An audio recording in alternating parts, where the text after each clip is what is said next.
करने लगा। उसके पहले एक दिन माताजी को खूब जोर से डांटा, बता पिताजी का धन कहाँ रखी हो। बेचारी माँ क्या करे, कुछ तो था नहीं।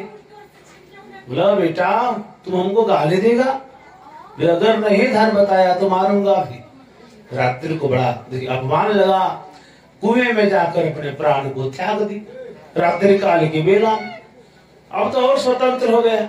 गोकर्ण जी महाराज तो उधर तीर्थों में चले गए।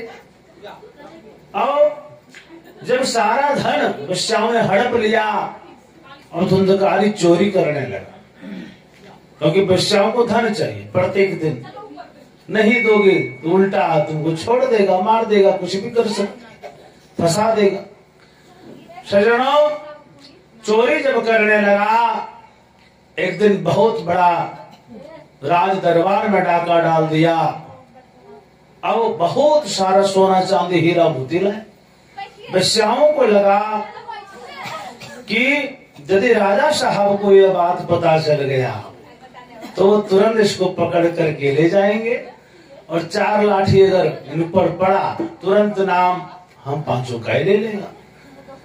जैसे बोलेगा बता किसको धन दिया तूने, जैसे पूछेगा राजा साहब तुरंत बता देगा। इसलिए बहने काम करो, अभी रात्रि काल की बेला है, काम करो, इसको मार दो। और यह धन जो यह लाया है धुंधकारी, ये हम पांचों बांट लेंगे। और बहन बाहर में क्या कहोगी, कोई पूछेगा तो फंस जाएंगे हम लोग। नहीं नहीं फंसेंगे नहीं बहन, अगर कोई पूछे हम पांचों में से किसी को भी ये बता धुंधकारी कहाँ गया है, दिखाई नहीं पड़ रहा है, तो बता देना बहन वो परदेश गया है कमाने, यहाँ ऊपर वो नहीं है, बहुत ज्यादा धन कमाने के लिए गया है, अभी नहीं आएगा, 2-4 साल बाद आएगा। पांचों ने अपनी बातें बना लिया।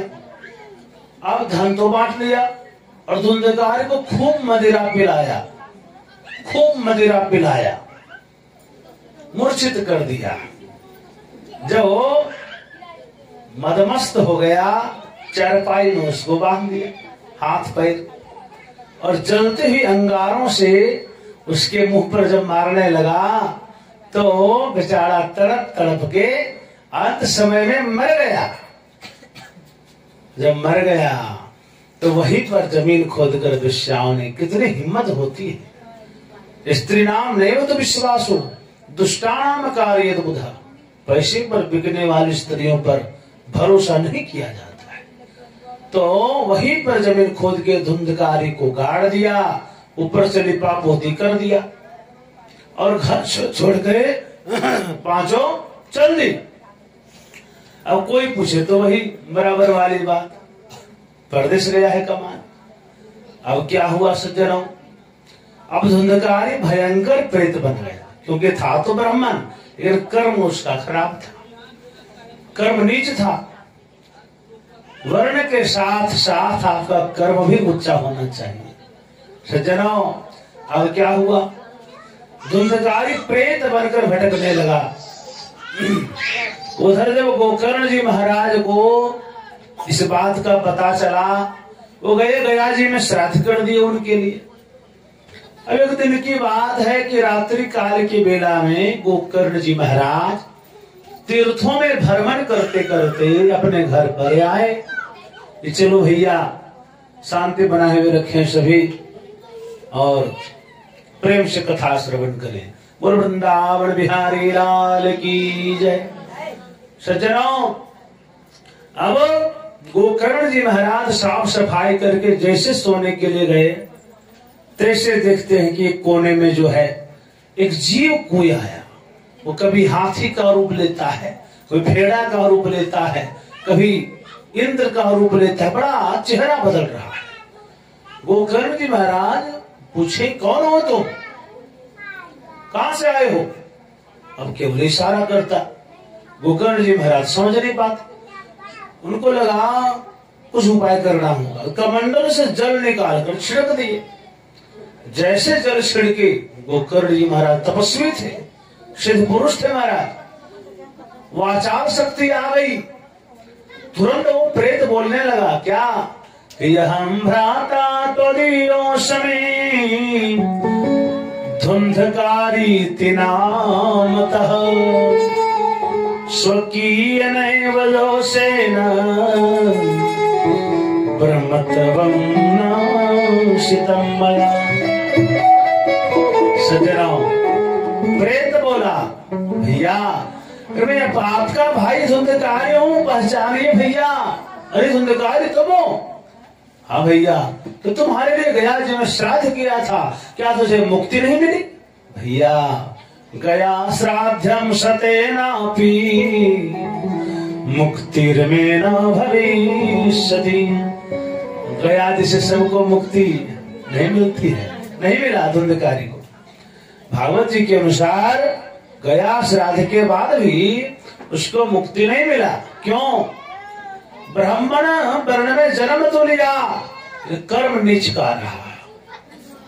आपका अगला जन्म कैसा होगा ये आपका कर्म निर्भर करता है। कर्म से आप पता चलता है महाराज। कर्म अगर आपका अच्छा है तो जन्म जन्मांतर आपका सुधर जाएगा।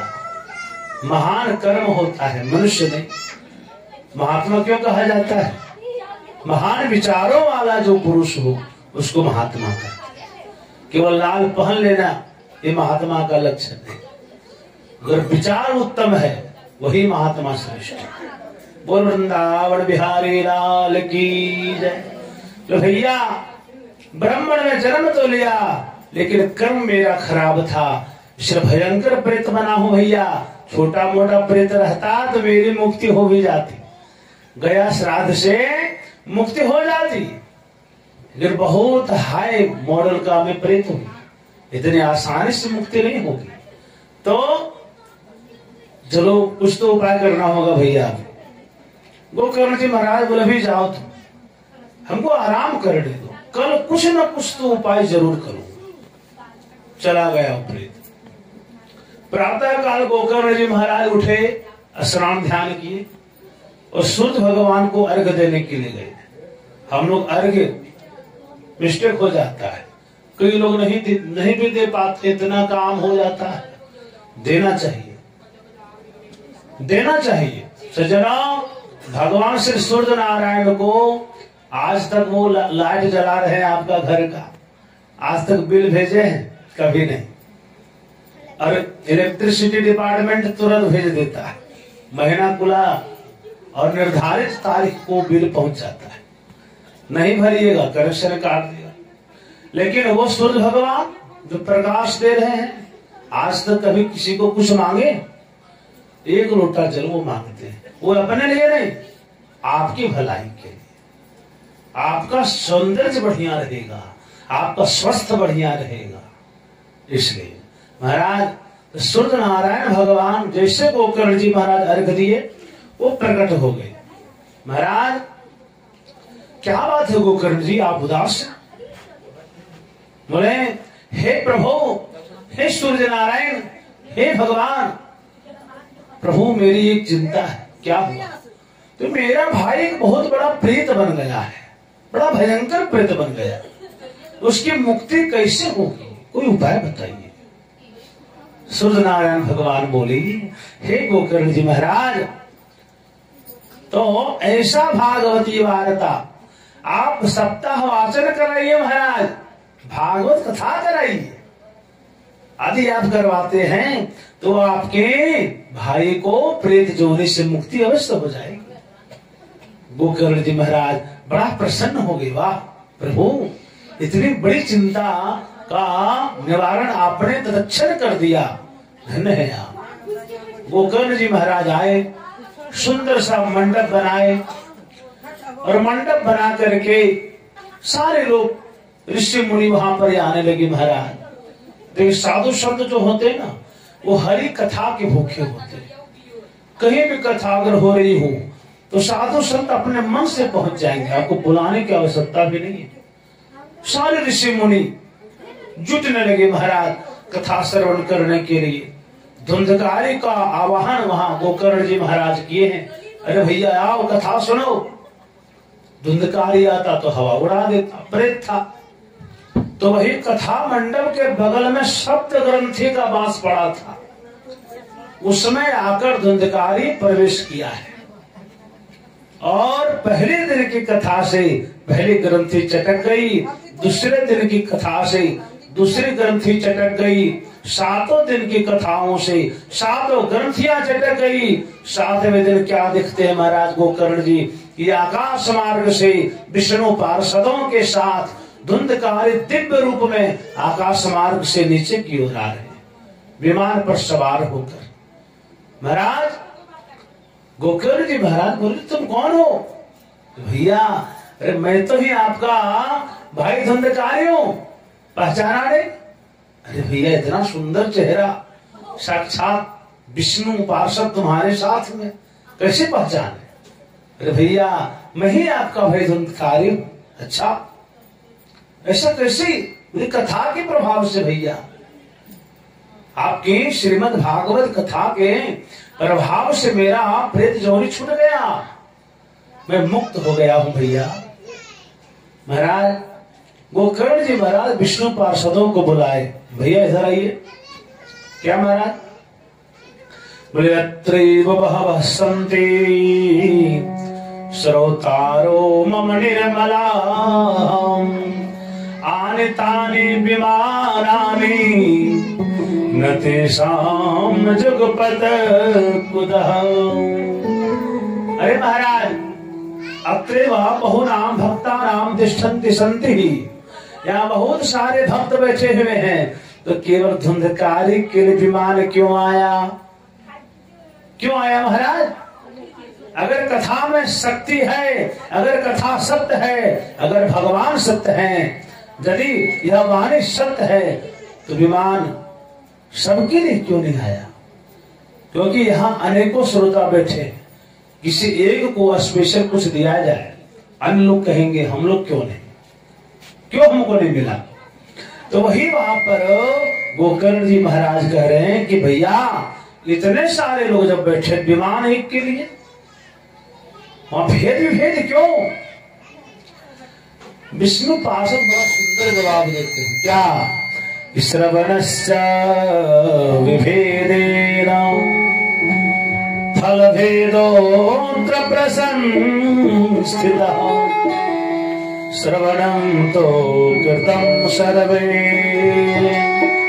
न तथा मननं कुरु। अरे महाराज गोकर्ण जी, श्रवणस्य विभेदेना, कथा सुनने में भेद हो गया। भेद हो गया?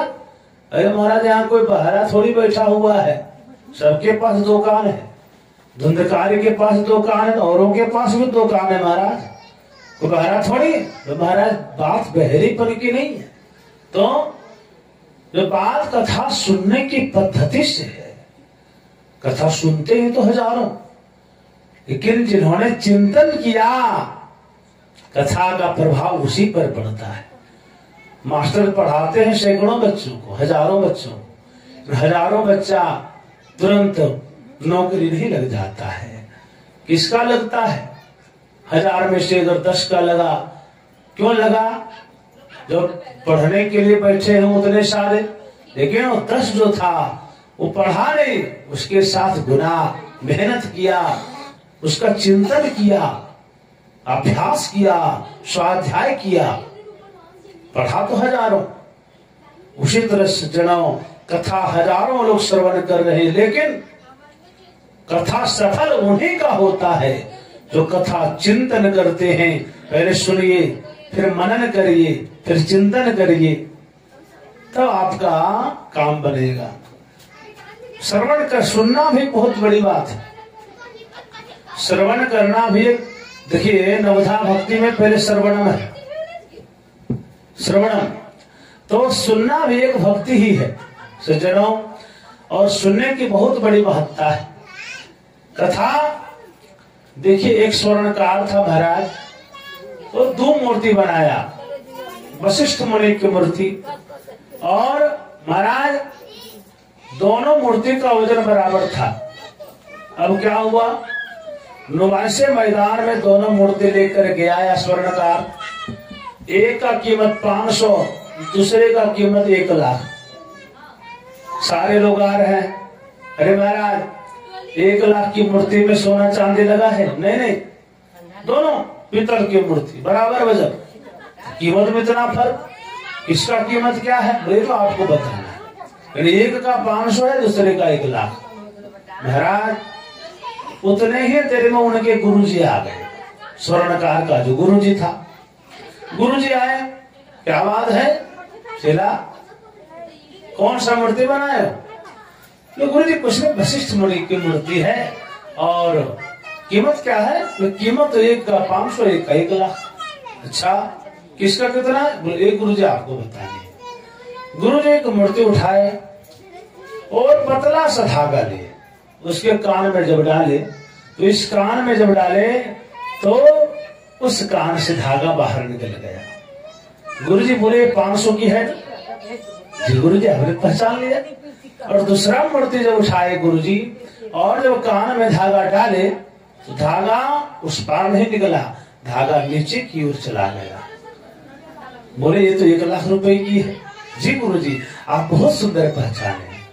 तो जो इस कान से कथा सुनकर उस कान से उड़ा दे, वो सरोता है या सोता है, लेकिन जो किस कान से कथा सुन करके अपने जीवन में उतार ले, जब तक उतारिएगा नहीं तब तक काम कैसे बनेगा। अगर परहेज भी है, कथा सुनने से मुक्ति होती है, खांसी का दवा खाने से खांसी छूट जाता, परहेज करना होगा, दही नहीं खाना होगा, खट्टा वस्तु खट्टा चीज नहीं खाना होगा।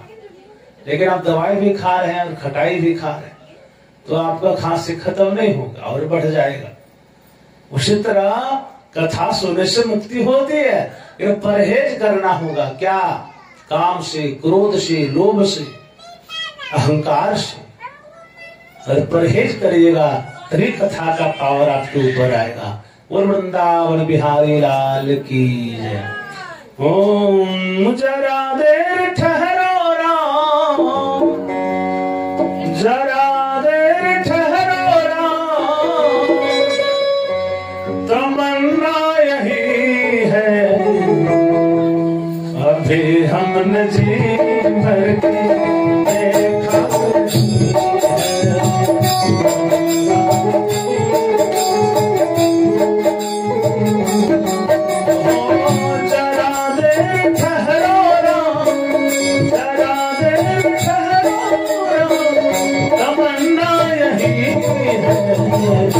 अभी हमने जी भर के देखा।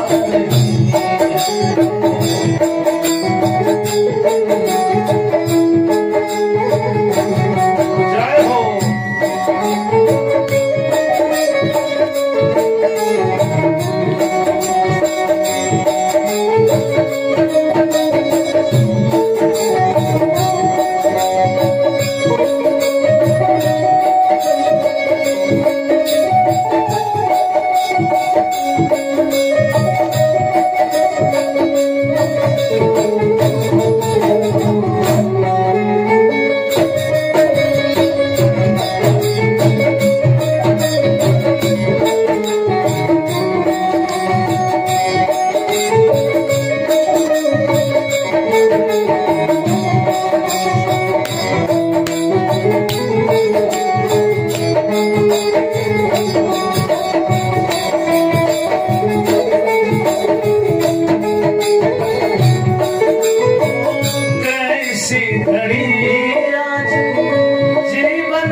हमने जी भर देखा।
चल आंखों के तारे राजा दशरथ जी काजल दुलारे राजा दशरथ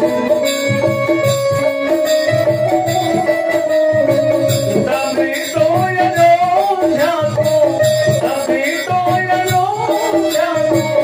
बुलाना नहीं है अभी हमने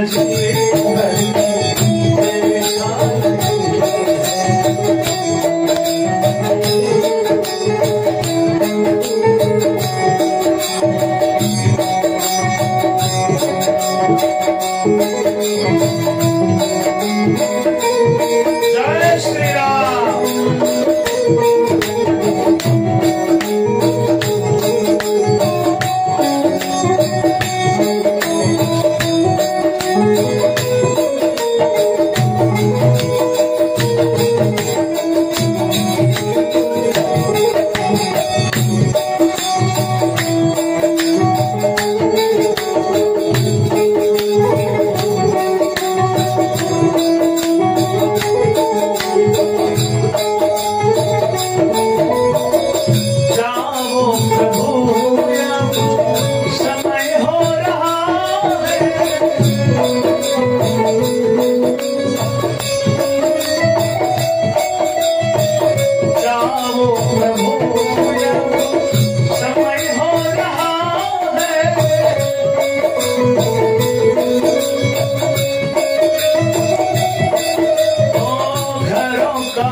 अभी हमने करके देखा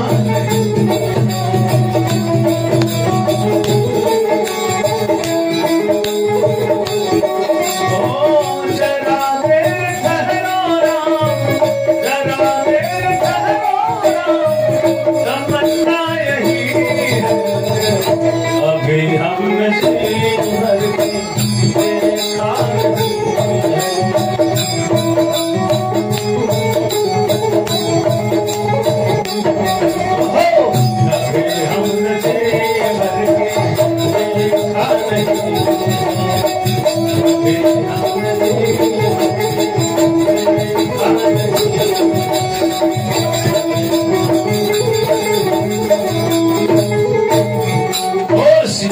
रामचंद्र की जय, अयोध्या धाम की जय, राम लला की जय।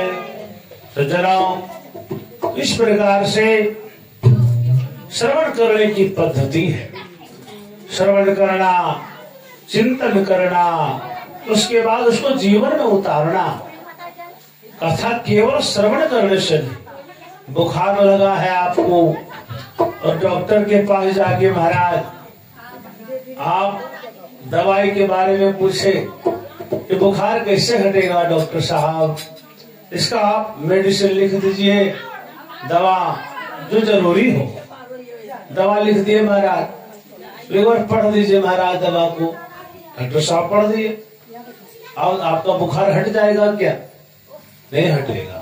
तो आपको दवा खरीदनी होगी, उसके बाद खरीदने से भी नहीं होगा, उसको खानी पड़ेगी, ग्रहण करिएगा तभी आपका बुखार हटेगा। महाराज कथा तो सुन ली, फिर कथा श्रवण करने के बाद उसको जीवन में उतारिए, फिर देखिए जीवन में क्या परिवर्तन होता है। तो जीवन में उतारना बहुत जरूरी है। बोल श्रीमद् भागवत महापुराण की जय।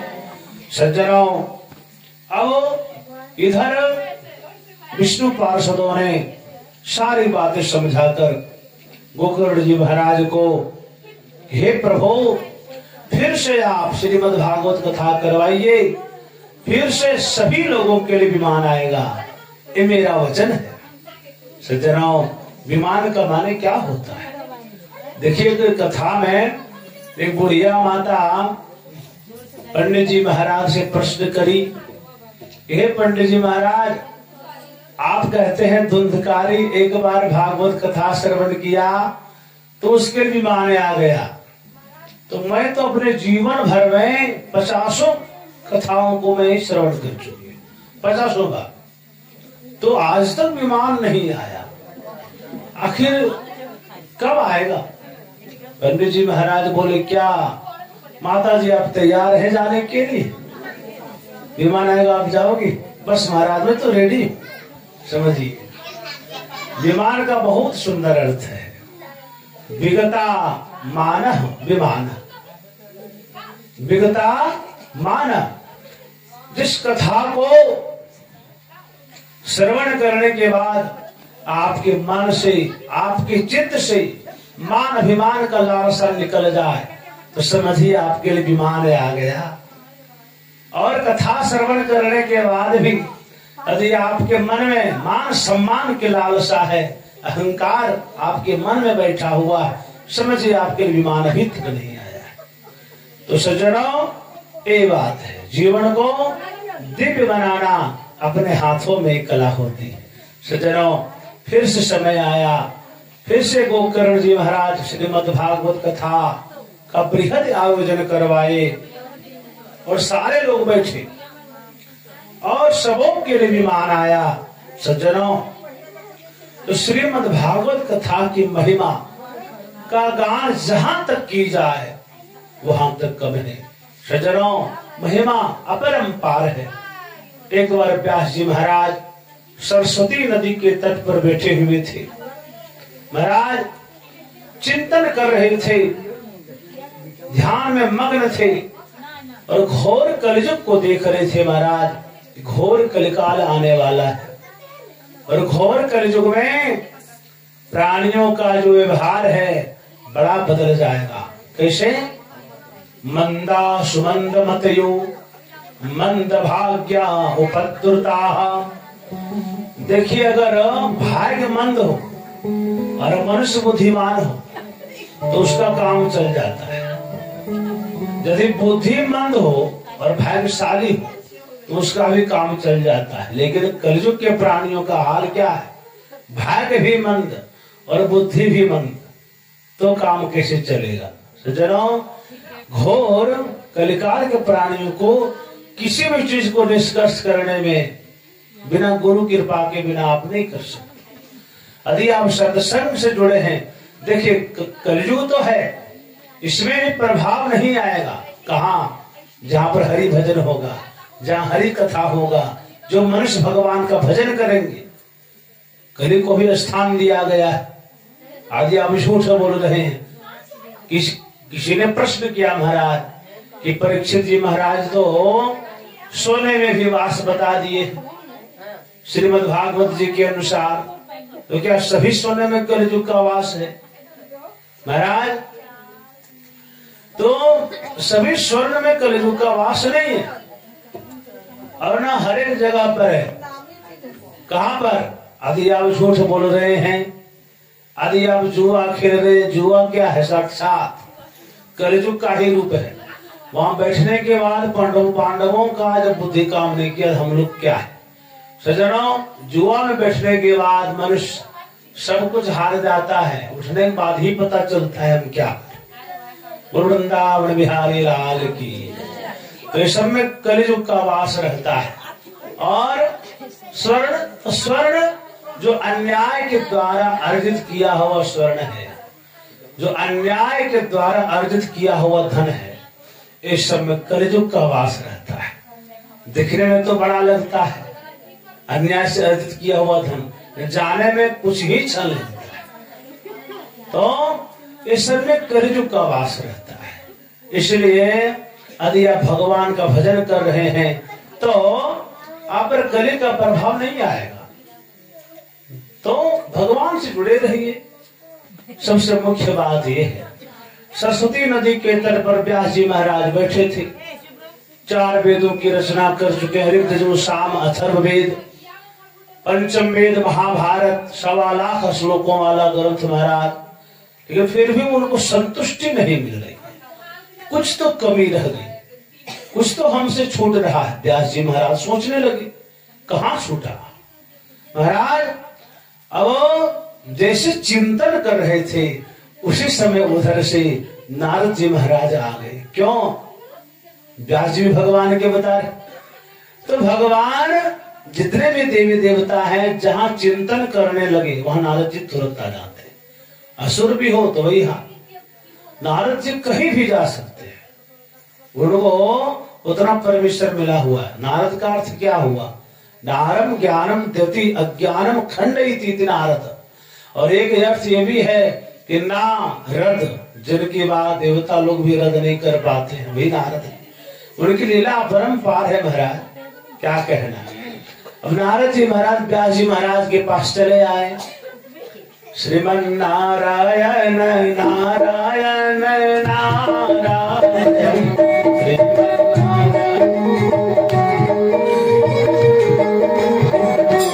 लक्ष्मी नारायण नारायण नारायण